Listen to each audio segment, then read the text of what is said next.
Bismillah, Assalamualaikum. Selamat datang kembali di Fakta Sejarah. Dari kisah gerbang samsara dan nirvana yang masih menjadi tanda tanya untuk Panji. Walau peristiwa kelam yang terulang kini telah usai, namun sang pencipta selalu memberikan berbagai pertanda kepada Panji. Buat teman-teman yang belum menyimaknya, boleh disimak dulu ya. Gerbang samsara dan nirvana. Linknya ada di deskripsi atau ada di pojok kanan layar atas. Bisa dilihat dulu. Dan yang sudah menyimaknya, silakan menikmati kelanjutannya. Kisah dari Panji. Mencoba merangkai benang ruang dan waktu. Bersama Arya, kini Panji kembali disuguhkan hal yang lebih besar. Setelah 2 tahun Panji dan Arya berhasil menutup tempat yang menjadi kisah kelam bagi desa Salangkarangan, Panji kembali dengan kehidupan normalnya. Mengambil banyak pelajaran dari apa yang sudah ia lalui hingga bersiap untuk yang akan datang selanjutnya. Samsara yang menuju nirvana belum usai dengan datangnya Angkara Loka.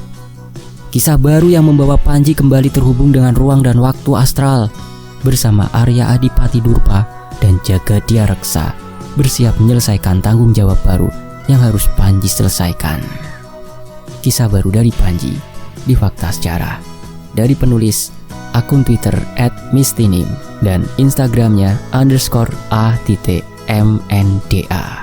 Ini dia selengkapnya di Fakta Sejarah.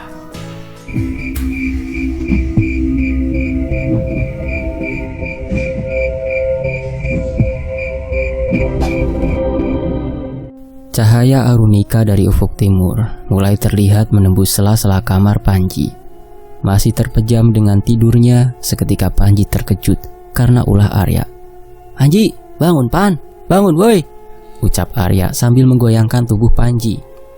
Panji yang masih setengah sadar itu pun memaksa membuka matanya yang masih berat terpejam. Dengan suara serak, Panji pun menjawab, "Ada apa Ar? Pagi-pagi begini bikin kaget aja." Arya yang saat ini ada di depan Panji hanya tertawa puas melihat Panji. "Makanya bangun, tuh dipanggil Abah." Arya lalu pergi meninggalkan Panji. Masih belum terkumpul sepenuhnya tenaga Panji, namun dipaksa untuk bangkit dari ranjangnya. Dengan berjalan tergopoh-gopoh, Panji menuju kamar mandi untuk membersihkan diri dan melaksanakan sholat subuh.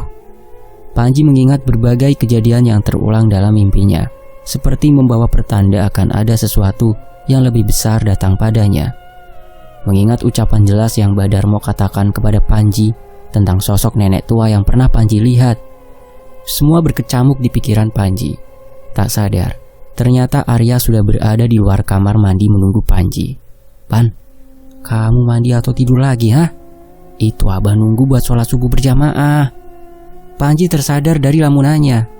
Segera memakai handuk dan keluar menemui Arya. Iya Ar, maaf, nggak dengar dari dalam. Ya sudah, aku ganti dulu, nanti menyusul untuk sholat." Sambil berjalan pergi meninggalkan Arya. Panji masih terlihat bingung memikirkan sesuatu yang mengganjal dalam hatinya. Namun, diniatkan oleh Panji, jika memang sebuah pertanda baginya, pasti sang pencipta akan memberikan jawaban. Setelah berganti pakaian, Panji bergegas mengambil wudhu dan menyusul Pak Dodo dan Arya untuk sholat berjamaah. "Ar, sudah selesai akhirnya. Mari jamaah dulu," ucap Pak Dodo. Panji segera menggelar sajadah dan memakai kopiahnya. Panji memaksakan dirinya untuk merasa tenang agar khusyuk dalam sholatnya. Walau angin berembus kencang menusuk tulang pagi ini, Panji hanya fokus membaca bacaan sholat hingga rakaat terakhir. "Pak D, ada yang ingin Panji bicarakan?" Setelah selesai melaksanakan sholat, Panji mencoba mendekat kepada Pak Dodo. "Ada apa nak Panji? Segera katakan apa yang ingin kamu katakan," ucap Pak Dodo sambil mengelus pundak Panji. Disaksikan Arya yang ada di samping Panji yang kini mulai mendekat. "Sebenarnya beberapa malam belakangan ini ada yang mengganggu perasaan Panji. Sepertinya siang ini Panji kembali ke desa dulu menjenguk kakek." Panji kini tinggal bersama Pak Dodo dan Arya untuk membantu pekerjaan Pak Dodo. Namun Panji merasa harus kembali ke desa menemui Ki Sangki karena firasat yang membawanya untuk pergi kembali ke desa Salangkarangan.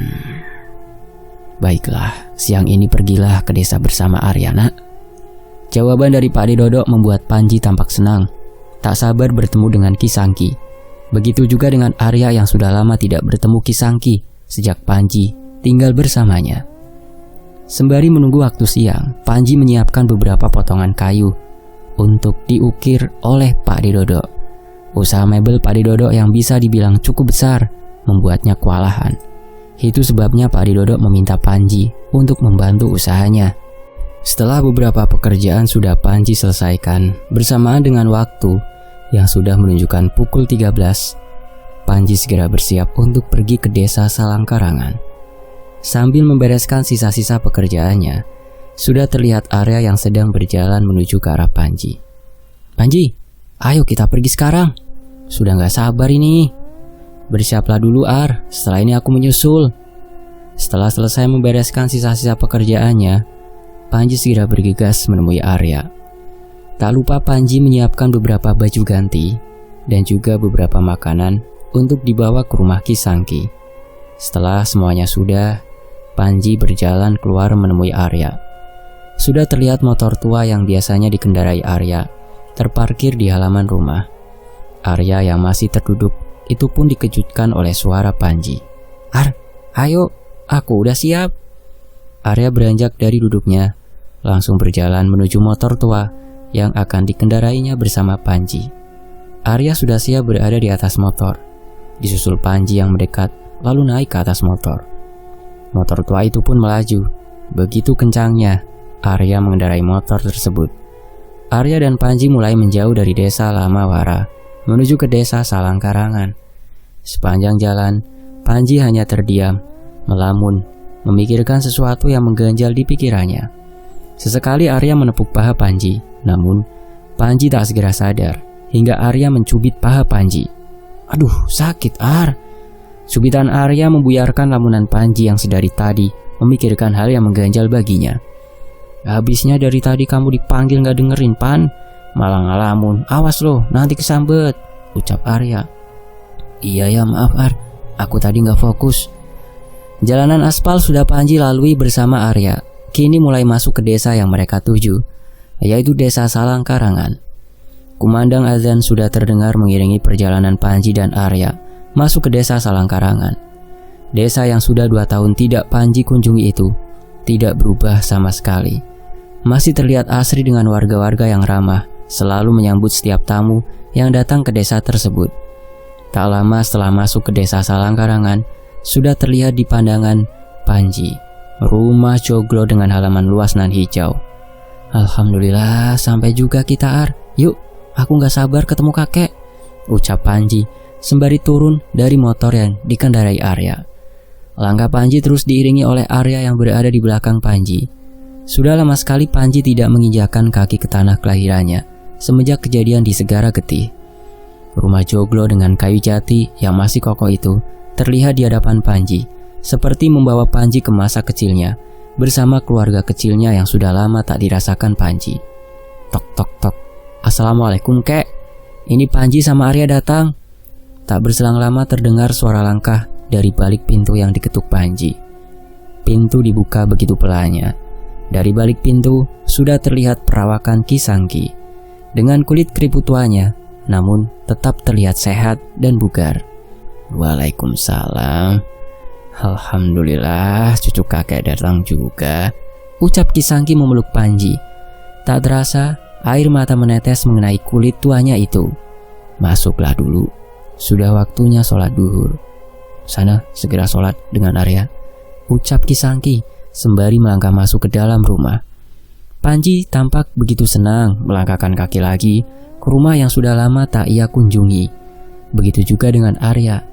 Mata Panji tak henti melihat sekeliling rumah sambil berjalan masuk menyusul Ki Sangki. Benar-benar tak ada yang berubah di rumah tersebut. Bahkan foto ayah dan ibu Panji yang terpajang di ruang tamu. Bahkan kamar Panji masih terlihat rapi semenjak ia pindah ke rumah Pak Dedodo.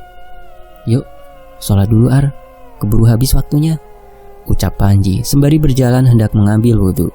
Iya Pan, tunggu saja di musola, aku menyusul, kata Arya. Panji dan Arya memijakan kakinya ke musola kecil di rumah Ki Sangki untuk melaksanakan sholat. Sajadah sudah Panji gelar, tak lupa dengan kopiah yang ia kenakan. Begitu nikmat ibadah yang Panji lakukan di rumah yang sederhana, namun penuh kenangan baginya. Setelah selesai salam, tak lupa Panji dan Arya berdoa dan membaca amalan. Di tengah nikmatnya ibadah yang dirasakan Panji, namun lagi-lagi sesuatu mengganjal mengganggu fokusnya. Panji terus membaca amalan hingga memejamkan mata. Namun perasaan tak enak selalu datang menyertai Panji. Bayangan sosok nenek tua yang pernah ia dengar sebelumnya terlintas di pikirannya. Masih menjadi pertanyaan bagi Panji tentang pertanda yang selalu ia alami, terlebih kepada sosok nenek tua yang selalu ada di mimpinya akhir-akhir ini. Bisikan samar-samar terdengar di telinga Panji, bersamaan dengan hembusan angin yang sangat dingin menyentuh punggungnya. Saampu-ampu menungso durung mesti bisa nglawan pikiran lan nafsune dhewe. Iku pertanda, Panji. Suara yang sudah melekat di telinga Panji sudah memberikan pertanda baginya. Pesan yang dibawa oleh Prabu Sangkalangit mengawali sebuah ikhtiar Panji tentang apa yang akan terjadi kepadanya. Perlahan Panji membuka mata, masih terbayang oleh sosok nenek tua yang selama ini memberikan tanda tanya baginya. Segeralah Panji beranjak dari duduknya mengajak Arya menemui Ki Sangki. Mungkin kakek sudah tahu, kata Panji dalam hati. Panji dan Arya berjalan menemui Ki Sangki yang sedang berada di halaman rumah belakangnya. Hamparan kebun singkong dan jagung memanjakan pandangan Panji. Sudah terlihat lambaian Ki Sangki mengarah kepada Panji dan Arya. Segeralah Panji dan Arya menemui Ki Sangki. Duduklah dulu, ucap Ki Sangki sembari menghisap rokoknya. Kek, Panji dan Arya kemari karena ada yang ingin Panji tanyakan, ucap Panji. Seperti dugaan Panji, Ki Sangki hanya tersenyum mendengar ucapan Panji, seperti sudah mengetahui apa yang akan Panji tanyakan kepada Ki Sangki. Kakek sudah mendapat pertanda dari Prabu Sangkalangit. Tak perlu khawatir, sebentar lagi orang yang mencari kamu akan datang, ucap Ki Sangki. Mendengar jawaban Ki Sangki membuat Panji bertanya-tanya, siapa yang akan mencari Panji dan apa tujuannya? Begitu juga dengan Arya, hanya menatap heran ke arah Ki Sangki sembari menelaah maksud dari jawaban Ki Sangki. Maksudnya, kek, siapa yang akan datang mencari Panji itu? Tanya Panji. Gak perlu takut, Pan. Berbahaya atau tidak, orang yang mencari kamu bisa mati duluan di tanganku kalau macam-macam sama kamu, ucap Arya tanpa kesal. Panji terkejut mendengar ucapan Arya, namun sudah biasa terjadi pada Arya. Orang yang sudah lama menemaninya dari kecil itu sudah hafal betul bagaimana sifat buasnya.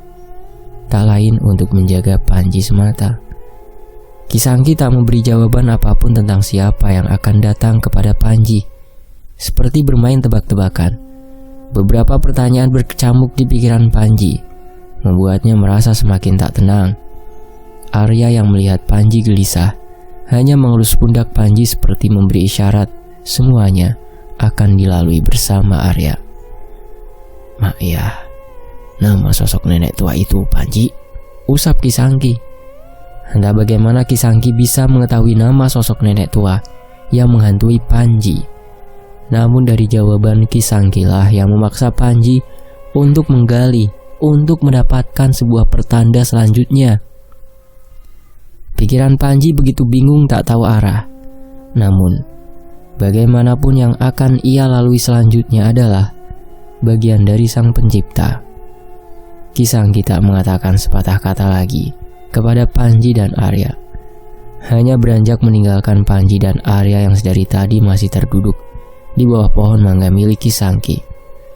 Kira-kira siapa ya, Pan, yang akan datang ke kita? Ucap Arya. Entahlah, Ar. Kita tunggu saja.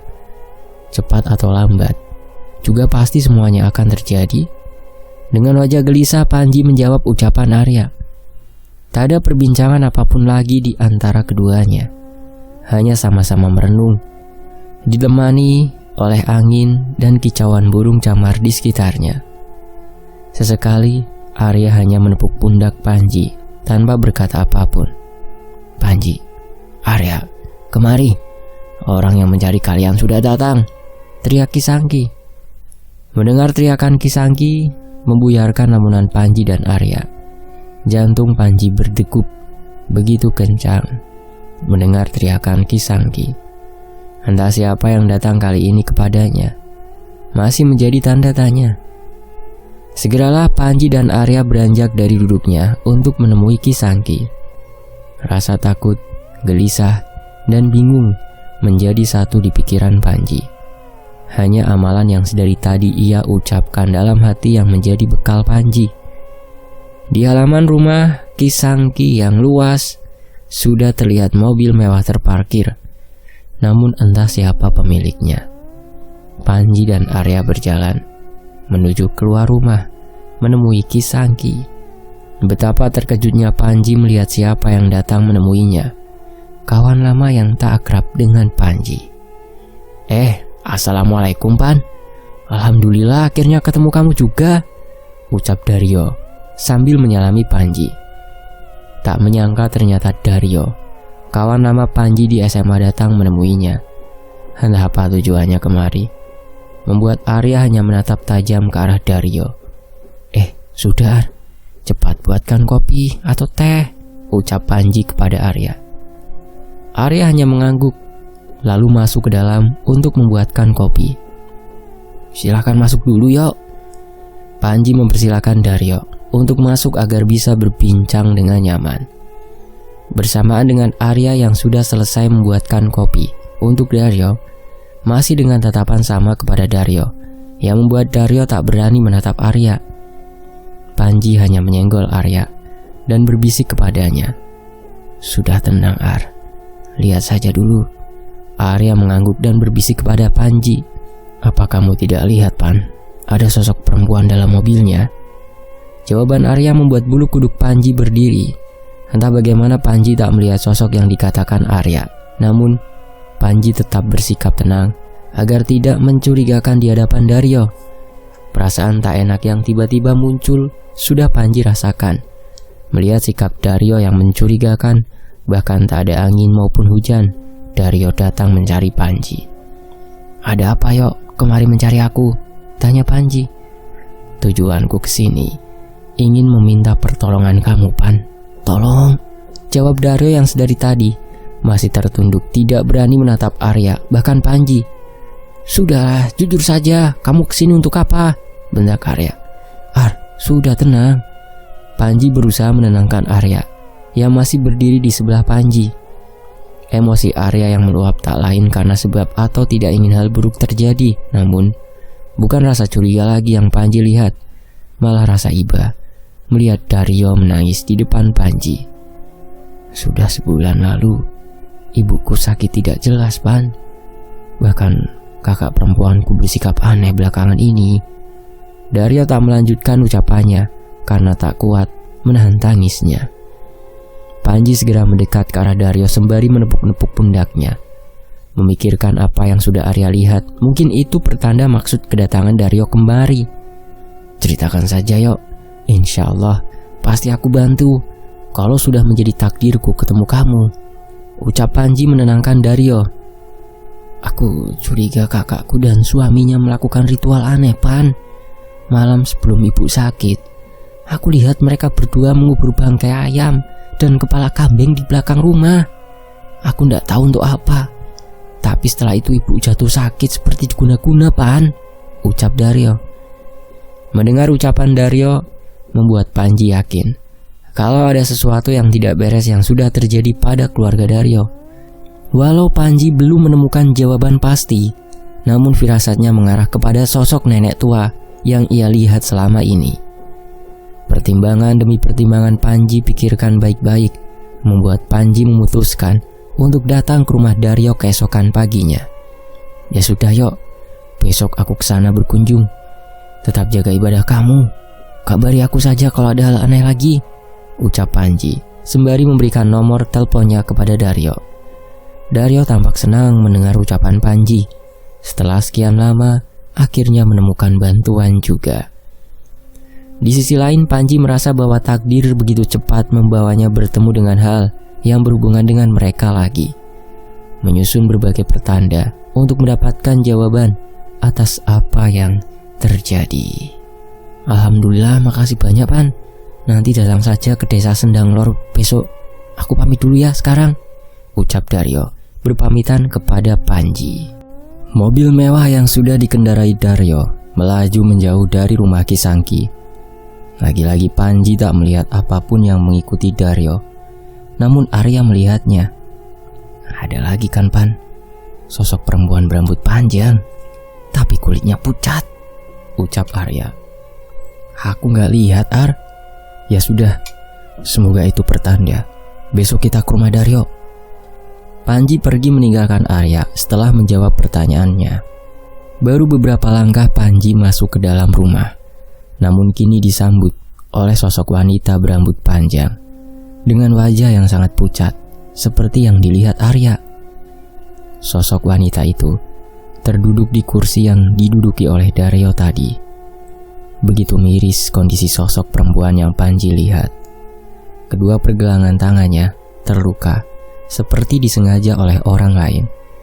Wajah manisnya tak terlihat lagi, tertutup pucat kulitnya. Astaghfirullahaladzim, ucap Panji tak henti memandang sosok tersebut. Sosok tersebut hanya tersenyum menyeringai ke arah Panji, tak mengatakan apapun lagi. Namun, di dalam lamunannya, Panji dikejutkan oleh Arya. Panji, sadar, ucap Arya menarik keras tubuh Panji. Panji terkejut merasakan degup jantungnya yang begitu kencang. Arya menariknya begitu kencang hingga serasa terguncang seluruh tubuhnya. Ar, apa kamu lihat apa yang aku lihat tadi? Sosok itu Ar, kata Panji dengan wajah gelisah. Arya tak langsung mengatakan apa yang ditanyakan oleh Panji. Melihat wajah Panji yang sekarang sudah pucat seperti sosok perempuan yang ia lihat, Arya segera mengajak Panji bertemu Kisangki. Arya hanya bisa memapah tubuh Panji yang sudah lemas dirasanya. Seperti energinya terkuras begitu banyak oleh sosok yang ia lihat. Segeralah Arya mendudukan Panji di halaman belakang sembari memanggil Kisangki. Kek, Panji sudah pingsan, kata Arya melihat Panji yang sudah tergeletak di atas tikar. Sudah, angkat ke kamar saja Ar, biar kakek obati, ucap Kisangki. Segeralah Arya menggendong tubuh Panji ke dalam kamarnya. Tubuhnya terlihat begitu lemas dan sangat dingin. Entah apa yang Panji rasakan hingga pingsan seperti itu. Kisangki kini bersila di sebelah Panji, mengeluarkan beberapa lembar daun sirih, lalu ditempelkan ke tubuh Panji. Arya terheran-heran melihat apa yang dilakukan Kisangki, karena baru kali ini Arya melihatnya. Sembari tadi Arya memijat-mijat tangan dan kaki Panji yang tak kunjung sadar setelah diobati oleh Kisangki, namun wajahnya mulai kembali normal. Begitu juga suhu tubuhnya. Berbagai keanehan yang sudah terjadi menjadi tanda tanya bagi Arya. Baru juga datang udah kayak gini, gumam Arya. Seketika Arya dikejutkan oleh Panji yang terbangun seperti orang ketakutan. Wajahnya bermandikan keringat dengan nafas terengah-engah. Panji, ada apa? Ini, minum dulu. Arya yang panik itu segera mengulurkan air yang sudah diberikan Kisangki untuk Panji. Beberapa tegukan air sudah Panji minum hingga habis. Perasaan berkecamuk masih menghantui Panji, terlebih setelah kedatangan Daryo ke rumah Kisangki.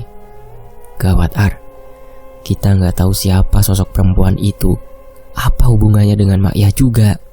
Ucap Panji kepada Arya. Tenanglah dulu Pan, bukan cuma kamu yang merasa janggal. Aku dan kakek juga merasakannya, ucap Arya sembari memijat kaki Panji. Pertanyaan demi pertanyaan berlalu lalang di benak Panji dan Arya. Kejadian setelah datangnya Dario sudah memberikan gambaran betapa sedihnya Dario. Jika sang pencipta sudah menghendaki Panji untuk menolong Dario, pasti akan mendapat jawaban dari semua yang sudah ia lalui. Ikhtiar dan doa kali ini membekali Panji dan Arya untuk menolong Dario. Bagaimana nanti hasilnya? Semua adalah kuasa sang pencipta. Di sisi lain, tak ada yang bisa terlepas dari perjanjian abadi kepada iblis. Siapapun yang memulai, ialah yang memetik buah dari ulahnya.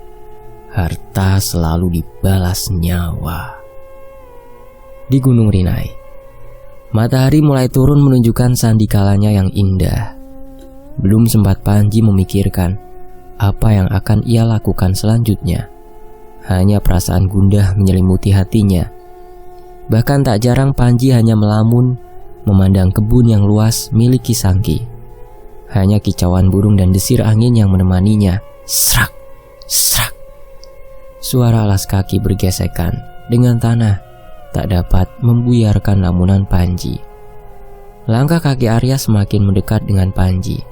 Dengan tatapan heran Arya kepada Panji. Panji, sadar hobinya ngelamun, ucap Arya sambil menepuk pundak Panji. Seketika Panji sadar karena dikejutkan oleh Arya. Sembari tersenyum ke arah Arya, Panji tak dapat mengatakan apa yang sudah ia pikirkan sedari tadi.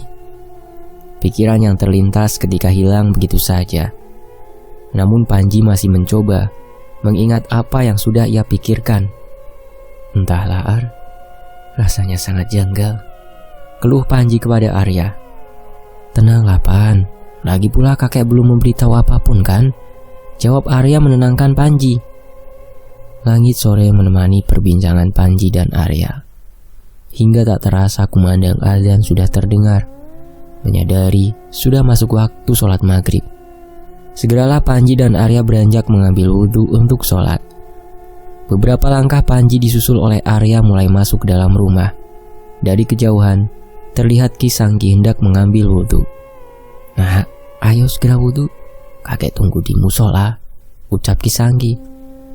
Panji dan Arya mengangguk dan bergegas mengambil wudhu. Kisangki sudah menunggu di dalam musola yang kecil, namun menjadi tempat ternyaman untuk melakukan ibadah.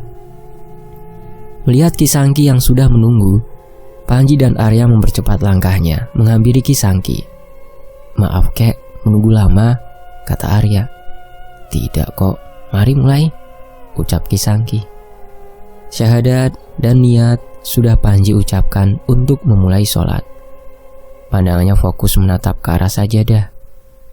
Bacaan sholat Panji lafalkan, mengharap keajaiban dari sang pencipta untuk memberikan Panji jawaban.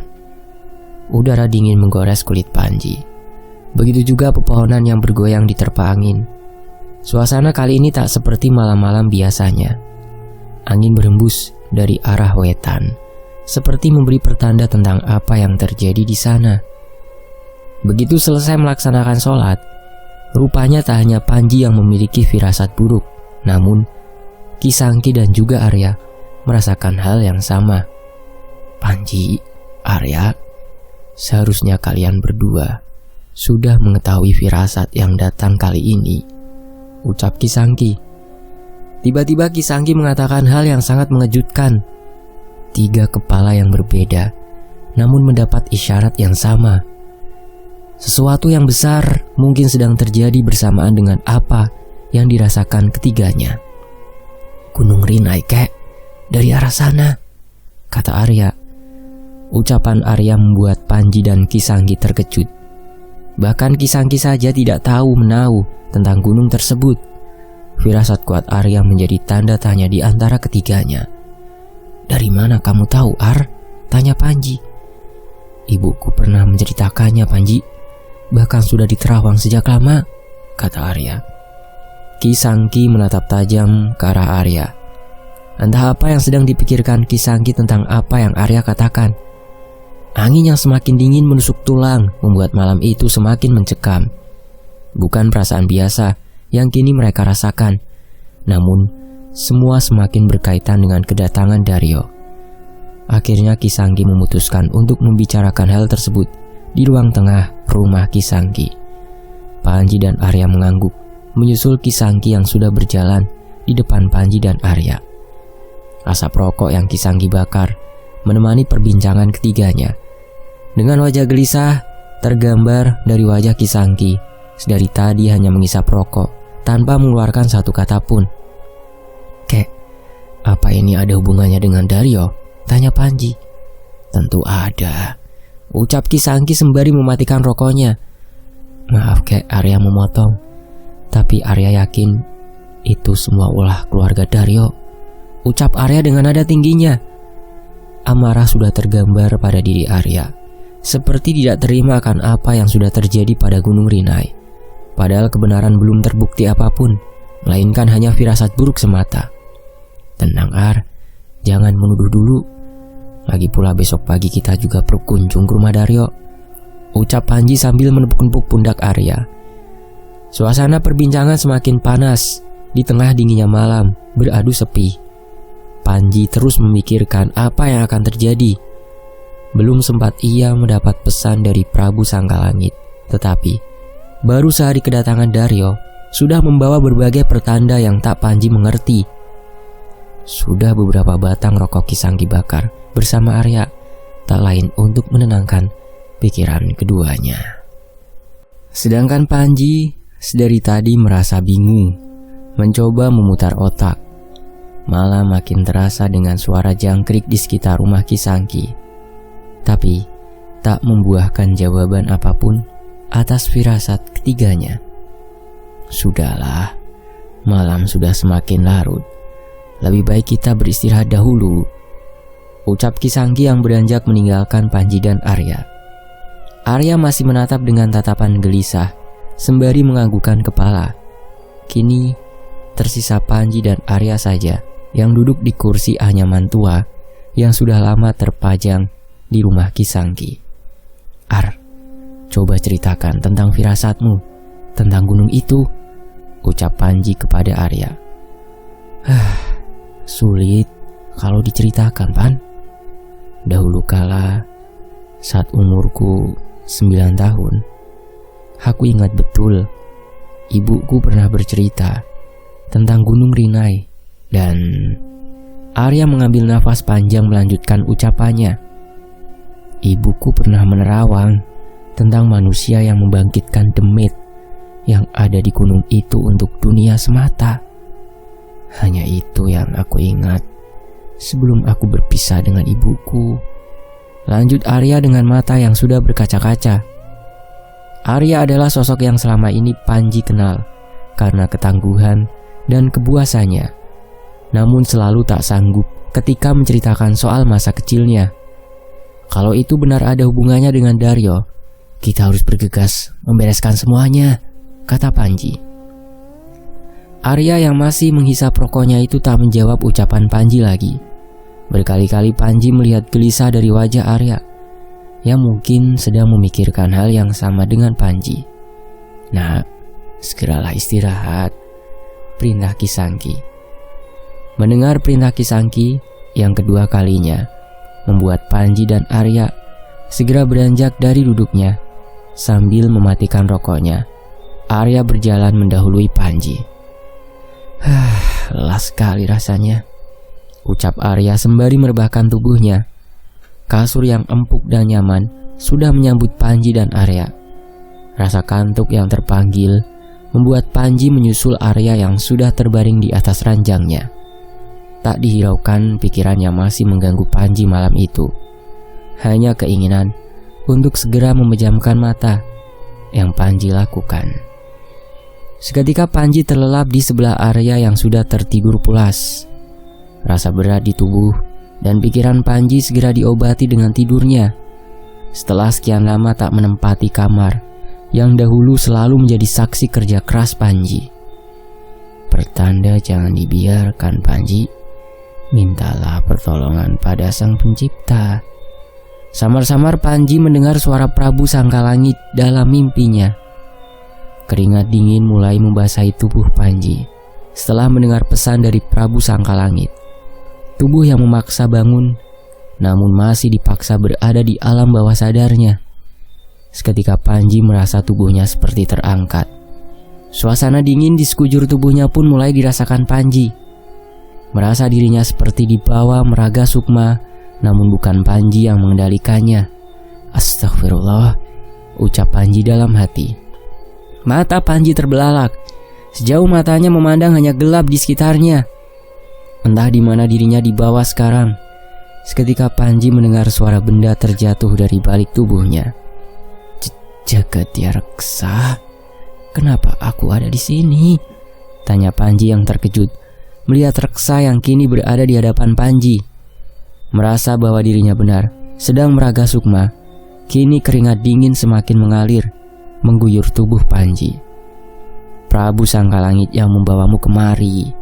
Pertanda yang sudah kamu dapatkan sebelumnya memang terjadi, ucap Reksa. Pertanda? Kedatangan Daryo maksudnya? Tanya Panji. Reksa tak menjawab pertanyaan Panji, malah kini menatap tajam ke arah Panji. Hanya diam saling menatap. Seketika Jagadya Reksa mengulurkan tubuhnya untuk membawa Panji. Naiklah Prabu, aku akan menunjukkan sesuatu, ucap Reksa. Panji hanya mengangguk menuruti perintah Jagadya Reksa, apapun demi tanggung jawab yang diberikan kepada Panji. Sambil mendekat naik ke tubuh Reksa, tetapi suasana semakin mencekam yang dirasakan.